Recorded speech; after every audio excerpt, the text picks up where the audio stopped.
When South Africa's Nelson Mandela came to power in 1994, 87% of the nation's land was owned by whites, who were only 10% of the population. Addressing the imbalance was a top priority of the government then, and it remains so now. Only a small amount of land has changed hands since 1994.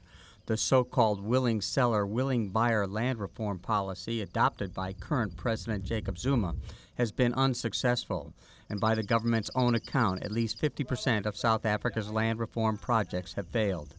The ruling African National Congress Party is under renewed pressure to accelerate land ownership reforms. Author and law professor Bernadette Atuhene.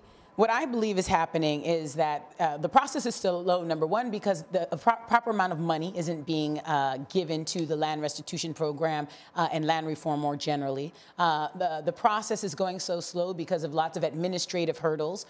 You wouldn't believe it, but the Land Restitution Act is the first act passed by the post-apartheid government, symbolizing its importance to the new democracy. But there has been no systematic training for commission officials. And so you have a lot of bureaucratic incapacity, right? Lack of capacity to implement the program. So there's lots of hurdles that are standing in the way. In her book, We Want What's Ours, she says even more important for black South Africans than the restoration of land is the restoration of dignity. But there's certain instances where I take something from you as part of a larger strategy of dehumanization or infantilization, right? And in that instance, just giving you the thing back is not enough because I took more than a thing from you. I robbed you of not only your dignity, your property, but also your dignity. She calls it dignity taking, adding mere reparations are not enough of a remedy. Land governorship and ownership is no less an issue in Zimbabwe, where President Robert Mugabe has been in power since 1980. The Mugabe-supported seizure of lands from white farmers in 2000 is seen as a key factor to Zimbabwe's subsequent economic decline. Critics say the confiscated lands wound up in the hands of Mugabe's political allies and beneficiaries, who were not given the training or the equipment to be productive farmers.